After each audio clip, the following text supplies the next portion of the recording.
তিনি একমাত্র পারেননি ফুটবলটাকে কথা বলাতে। এক ম্যাচে 23টি গোল করার রেকর্ড রয়েছে তার খেলা দেখলে আপনার মনে হবে ফুটবল খেলা কম, কুমফু ফাইট বেশি। তার স্কিল এবং দক্ষতা এতটাই বেশি ছিল যার কারণে মুগ্ধ হয়েছে গোটা বিশ্বের ফুটবল প্রেমীরা। বলছিলাম ব্রাজিলের কিংবদন্তি ফুটবল প্লেয়ার রোনালদিনহোর কথা। আজকে জানবো এই কিংবদন্তি ফুটবলারের ইতিহাস।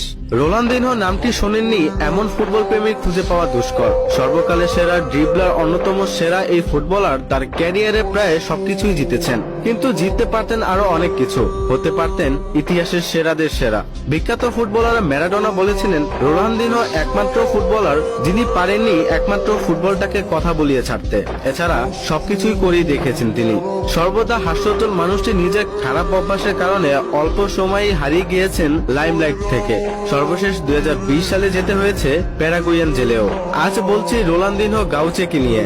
রোনালদিনহো 1980 সালের 21শে মার্চ ব্রাজিলের পোর্তে আলগোরে নামক শহরে জন্মগ্রহণ করেন। ছোটবেলা থেকেই তিনি বিচ ফুটবলার আর অ্যারিনা সকারের প্রতি আকৃষ্ট হয়ে পড়েন। এখান থেকে তার ফুটবলের প্রতি প্রেম শুরু বলা হয়। ফুটবল ক্যারিয়ারে খেলেছেন অ্যাটাকিং মিডফিল্ডার ও ফরওয়ার্ড হিসাবে। রোনালদিনহো প্রথম মিডিয়ার নজরে আসেন 13 বছর বয়সে, যখন তিনি এক লোকাল টিমের সাথে একাই 23টি গোল স্কোর করেন। তিনি তার ইউথ ক্যারিয়ার কাটান গ্রেমিও নামক ক্লাবের সাথে, আর 1998 সালে তার প্রফেশনাল ফুটবল ক্যারিয়ার শুরু করেন। 1997 সালে ফিফা অনূর্ধ্ব-17 বিশ্বকাপ এবং সাউথ আমেরিকান অনূর্ধ্ব-17 চ্যাম্পিয়নশিপ বিজয় দলীয় অন্যতম সদস্য ছিলেন তিনি, এবং এর মাধ্যমে বিশ্বকে জানিয়ে দেন তার আগমন বার্তা।